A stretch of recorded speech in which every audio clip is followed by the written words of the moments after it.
neighbor, welcome back to Beyond ARTV. My name is John, and today we'll be going through the top 100 albums of all time according to Album of the Year. Album of the Year, or AOTY, is a community kinda similar to Rate Your Music, and in the past I've done reactions to both Metacritic and Rate Your Music for the best and worst albums of all time. I had a plethora of requests to go check out the other community on AOTY, so we're gonna do exactly that to see if their taste is that much different from the others. Please do me a favor and hit that like button, subscribe for the love of music, and let's get right into the top 100. Being immediately greeted by Fiona Apple with Win the Pawn is somehow just so satisfying because that is my favorite Fiona Apple album. I have a feeling that we're gonna see maybe Fetch the Bolt Cutters or something else from her, but I do feel that this is her best work, so to see it just inside the top 100, yes please. We've got the Blade Runner soundtrack at number 99, and that thing is definitely badass. It's crazy that I'm seeing this now because I just recently watched the original for the first time, and I'm planning to watch the Denis Villeneuve film Blade Runner 2049 very soon. It's in my watch list on HBO, but the original soundtrack is just chef's kiss. Joy Division's sophomore album, Closer, at number 96. That's a little bit unexpected because you always hear people talking about Unknown Pleasures. It's like some people forget that there was another album. I know it came out at a very tumultuous point in the band. Ian Curtis had just passed away, but this album is still pretty incredible. Wow, Johnny Cash and Kanye back to back. That's not necessarily something that you see every day.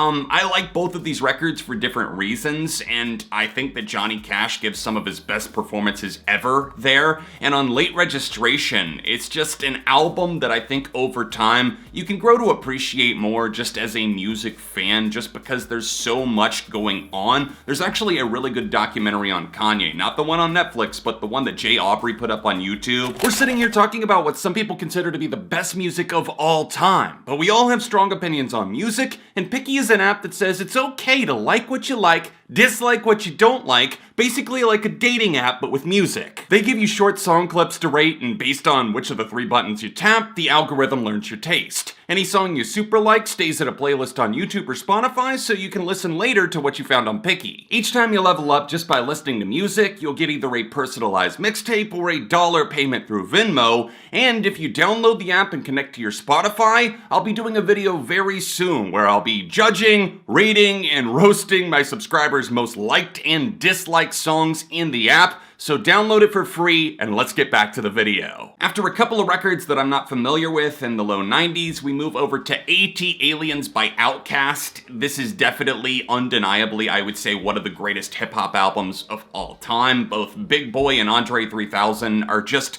lights out. It put them on the map, and they continued to deliver for albums to come, and this just makes me miss them. Like, maybe one day? The Avalanche's Since I Left You. This record came out in 2000. Yep, 2000. An electronic album that had so much influence, but for so long, it was living and breathing in its own world, just standing alone as this one record that saw a band go away and then finally come back and put something out. I actually haven't listened to that comeback. I need to do that. Joanna Newsom's Have One On Me. This is an artist that I actually just started sampling last year, so I haven't heard this record in full. Arcade Fire's Funeral. I've notoriously kind of had this back and forth with how do I feel about them. I understand why so many people go ballistic for the sound of this and The Suburbs to an extent, but the other half of my brain just doesn't get it, but I'm not here to just bash their name. Jeff Buckley's Grace at number 86. This record is quickly becoming one of my all-time favorites. I actually got the album on vinyl for Christmas, and a lot of my viewers had been pushing this at my live streams that I do, and even some of the live recordings from this era. It's his only album, but good God, is it chilling. Sufjan and Prince go back to back before we move into In Utero by Nirvana. This record is incredible, but part of me is very surprised to see it on AOTY. I feel like these communities sometimes can have the reputation of being a little bit pretentious, but opening the doors to a band like Nirvana, it shows that maybe this is a little bit more open-minded than I originally thought, which leads me to believe that I should be more open-minded. Cowboy Bebop was so different with what it was doing musically, so to see the music from the anime here, I actually haven't watched the entire anime series somehow, but I have listened to the music. A friend recommended it to me because he's obsessed with Cowboy Bebop. It doesn't at all sound like music music from a traditional anime, so I think that's why it stood out in such a major provocative way. Marquee Moon is one that I've heard so much about, but I haven't personally listened to, but one that I have is just above that at number 78. It's Pet Sounds by the Beach Boys. These are legendary sessions, of course, just before Smile, an album that was abandoned for so long,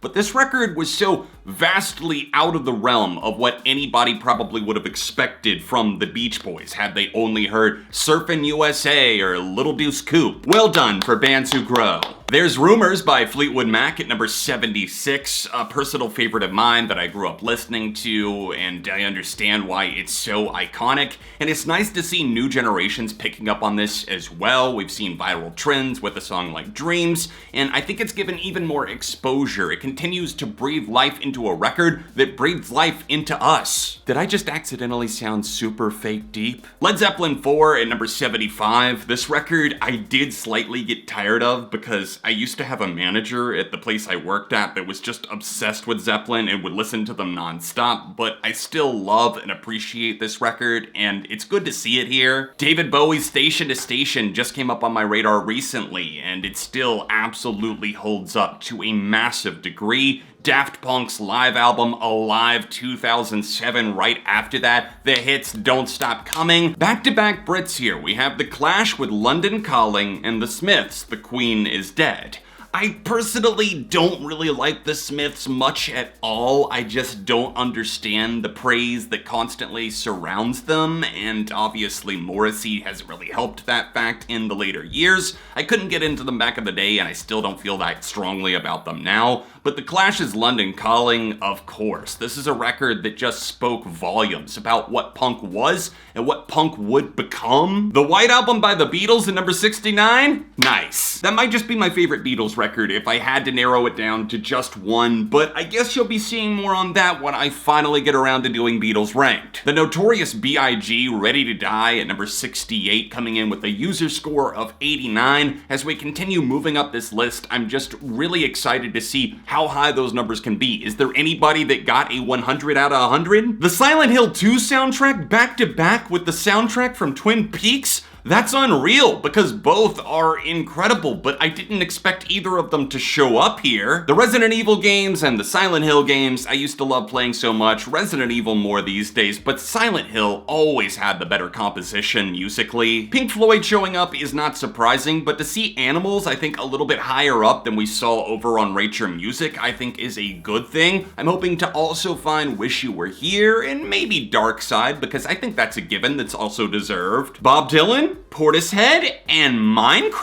I feel like I'm having a small brain moment here because I've never actually played Minecraft and I just don't understand why it's so fucking popular everywhere. Who knows, maybe the music is fantastic, maybe I'm missing out. Frank Ocean's Blonde at number 57. This is an album that I didn't quite enjoy as much as Channel Orange, but it's certainly grown on me a little bit more over the years. I'm really hopeful that his next project will be kind of an amalgamation of things that he's created up to this point, along with some fresh perspectives that I think Frank always delivers. Danny Brown showing up is never a bad thing at 56 with Atrocity Exhibit, and above that we have Lauryn Hill with The Miseducation of Lauryn Hill. This is such an infamous album because it was so popular, so almost out of thin air. It was a phenomenon that could never be recreated, and she never did. This album came out just before I was born, like 2 or 3 months before I was born. A Tribe Called Quest, The Low End Theory at number 54. I haven't heard either of these records at number 53 or 52, at least not in full for Blonde on Blonde, but at 51, I've definitely heard this, and an iconic album with iconic album artwork as well. It's Purple Rain by the late Prince.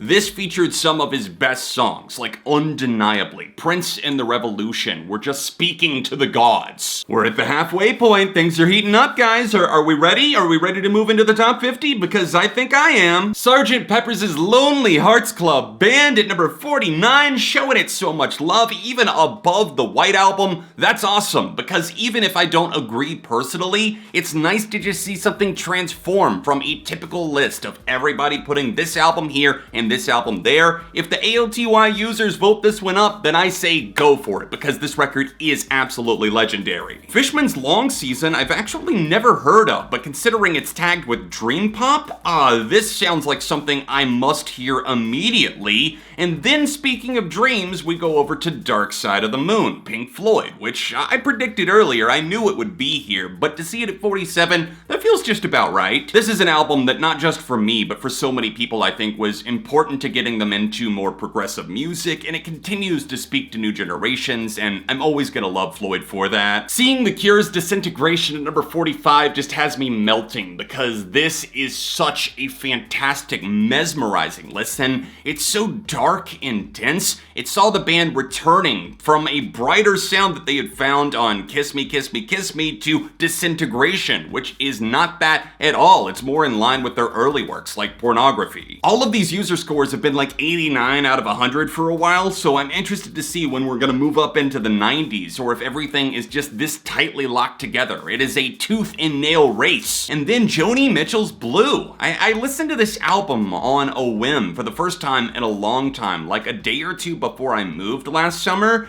and it was just such a humbling experience to see an artist in her prime writing these songs that are so raw and personable and vulnerable from the heart. That album just celebrated its 50th anniversary, so to 50 years of Blue, I salute and cheers to you. Straight vodka. I love you, Neutral Milk Hotel, in the aeroplane over the sea at number 41. Oh man, that is up higher than I expected. I honestly thought about it before I sat down to start filming this video. What albums will be here? I thought that would be here, but I feel like over time, people have memed this album. Maybe that's why it shot up higher, but I genuinely feel this is a compelling body of work that outside of anything else, the music speaks so loudly. Another Outkast album even higher than AT Aliens. I feel like we could see them again. And Slint, Spiderland at number 39. I was just reminded of this record not long ago at all. Another user submission in one of my live streams, and I went back and listened to the entirety of the record. And this music, the guitar tones, the patterns that are used, it speaks volumes, both quietly and loudly. It does it and fuses it so well. Not surprising to see the Velvet Underground and Nico at number 38. It's an album that I've personally never really had love for. It's not really my thing at all, but I definitely have an immense amount of respect for it.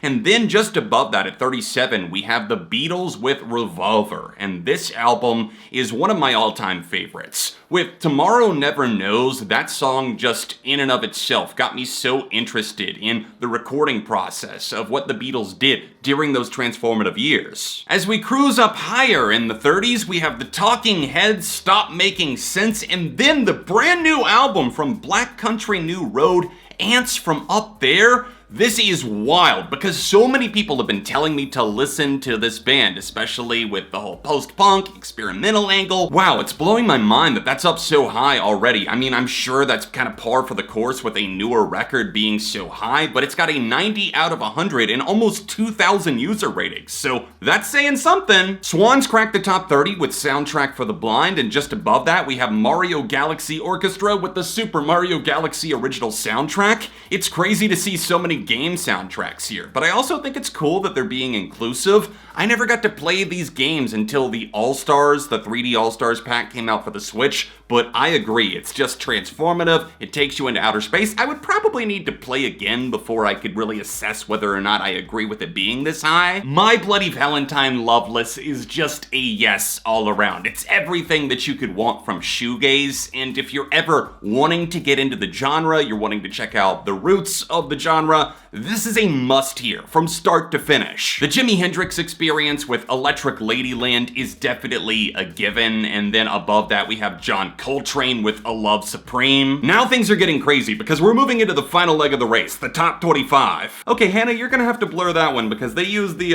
original uncensored album art there, but My Beautiful Dark Twisted Fantasy by Kanye at 25. I'm not surprised to see this. I thought it would be up a little bit higher personally. Maybe it used to be over here on AOTY. This This album is definitely his masterpiece, but you know, still a 6 out of 10. Wu-Tang Clan just above Kanye. Somehow that is just so satisfying. Just knock him down a peg. I got my issues with Kanye, okay? Just let me air this one out, because Wu-Tang, we'll take that any day. More Joanna Newsom at number 23, which is more of a push for me to check out more of her stuff. The Beatles with Abbey Road. It's nice to see that we're not above the Beatles or saying, oh, they're too overexposed and we can't properly praise any of their stuff because that wouldn't be cool. Of course, that record is just sublime. It's so good, and I've been coming back to so many tracks lately, like She's So Heavy, Miles Davis, Bitches Brew, a little jazz for our lives, and then the Microphones with The Glow Part 2, which I've actually never heard before, not at all. Talking Heads, Remain in Light, yes, give it to me, I get into the groove every time I listen to this album. It's just so artsy, danceable, everything that you could want from music. It's full of life.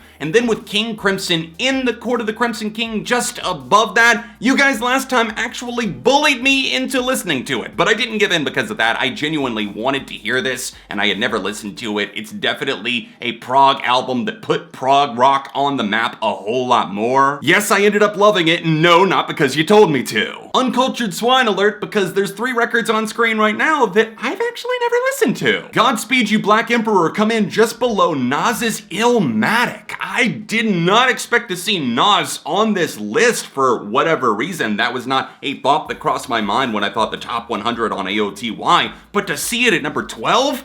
I agree, definitely an incredible hip-hop classic, something that put this style of hip-hop on the map forever, but at number 12, wow! And speaking of top 10, everyone, here we go. At number 10, we have Bjork. And then at number 9, we have Fishmans. And at number 8, we have David Bowie, The Rise and Fall of Ziggy Stardust and the Spiders from Mars. There it is. That's what I was looking for all along. It's Pink Floyd, Wish You Were Here. This record just has my heart in knots. It's so incredible, and for the longest time, I was in this camp that was like, oh, The Wall and Dark Side, definitely their best records. I have flipped that perspective these days. Good Kid, Mad City, Kendrick Lamar, number 6. Fuck yes, it's absolutely my favorite unpopular opinion, I know, and I'm sure we're gonna see To Pimp a Butterfly even higher on this list. But Good Kid, Mad City, I mean, come on. This record just absolutely transformed how I thought about hip-hop and rap in a modern sense, and it remains my favorite hip-hop album of all time because Kendrick's my favorite rapper. I was wondering when we were gonna see Radiohead because I thought it was a little strange that we hadn't up to this point, but maybe they're all stuffed inside the top 5. There's Kid A, and just above it, In Rainbows, and no, not quite yet, but In Rainbows and Kid A, both so vastly different from each other, they almost sound like the antithesis of the founding band that started back in the 90s to what they became, what they transformed into, just the perfect sonic evolution and experiment. But even above that, bested again by Radiohead's OK Computer at number 93. I said number 93. It scored a 93. 93 out of 100 almost seems a little bit low for OK Computer, as much as this album is just praised into the grave and resurrected all over again. But it's one of those things where I saw all that praise back in the day for Radiohead and I was like, why are people freaking out about Radiohead? I don't get it. But then I put that thought out of my head, and that's when I started to get into Radiohead. And look at it now, they're one of my top 10 faves. And there it is, finally, just a point above it, a 94 out of 100, which is still technically like an A- at some schools, I think. That doesn't seem right, but a 94 out of 100 for Kendrick Lamar's To Pimp a Butterfly, all the way at number 1. Wesley's Theory, King Kunta, You, I, the songs do not stop pummeling your heart, your brain, and your conscience. I never thought I would love a record like this as much as I do, but it is a timeless classic, and I've been saying that since like the year it came out, or at least the year after. I think a lot of people were very quick to say that right out of the gate, but this time, they were 100% fucking right. That was the top 100 albums of all time according to AOTY. Obviously, we're all gonna have different reactions to a community-driven list, but sound off with your thoughts in the comments section. Don't forget to drop a like, and don't forget to download Picky, which is linked in the description down below. It's free, and I'll also be doing a video very soon where I see the most disliked and liked songs of all time from my community. So get involved, download the app, and thanks for supporting the content.